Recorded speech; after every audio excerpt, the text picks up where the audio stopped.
once a king in Yoruba land. Allah, listen well, for this is an old tale from the land of Yoruba land, where kings ruled with iron and wisdom worked hand in hand. There once was a powerful king named Oba Oluwafemi, ruler of a great kingdom. He loved the thrill of the hunt and decided to lead his guard deep into the forest. But knowing dangers lurk, arrow that stray, beast that fight back, he thought wisely. A king must prepare for all things, he said. He summoned one of his guards, go call the village doctor Ologun the Wise. He will ride with us alone in case of injury.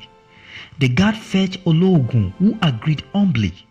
I will follow my king to heal if the forest demands it. They set out at dawn. The king proud on his horse, guard armed, Ologun quiet with his herbs. Deep in the forest, the king spotted a graceful agbori, a deer, grazing peacefully. He halted everyone, drew his bow, aimed true, but in his haste, the arrow slipped. It missed the deer and pierced his own finger deeply. Blood flowed freely. Pain shot through him. The guards panicked, but Ologun stepped forward calmly. He cleaned the wound, applied healing herbs, bandaged it tight. The bleeding stopped. The pain eased. The guard carried the deer they later caught, and the party returned home victorious. Yet the king's finger throbbed. 2 or 3 days passed. The finger worsened, swollen, red, not healing as expected. The king summoned Ologun. Why does this wound not mend? You are the greatest healer. Ologun looked at the finger thoughtfully and replied softly. Good or bad? Who Good. knows? What do you mean? Bad? Who knows? The king exploded in fury. What nonsense is this? I am the king. I command life and death. You mock me with riddles? In his rage and authority, he ordered, lock this doctor in the cave prison until he learns respect. Ologun was taken away without protest. Days later, the king's finger still troubled him, but his pride burned hotter. He called for another hunt without the doctor this time. I need no riddles, only my gods and my strength. Into the forest they went again. The king chased another animal, Igala, known as an antelope, running ahead recklessly.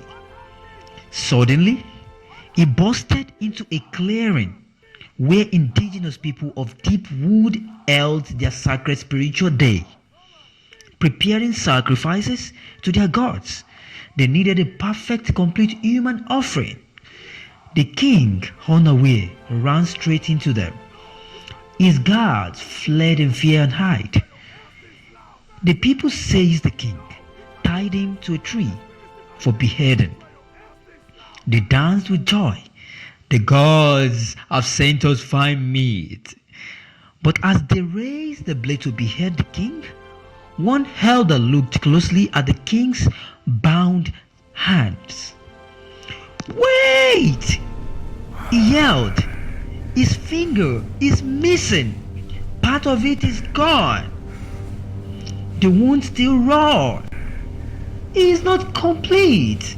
The gods demanded a whole body, remember? Set him free.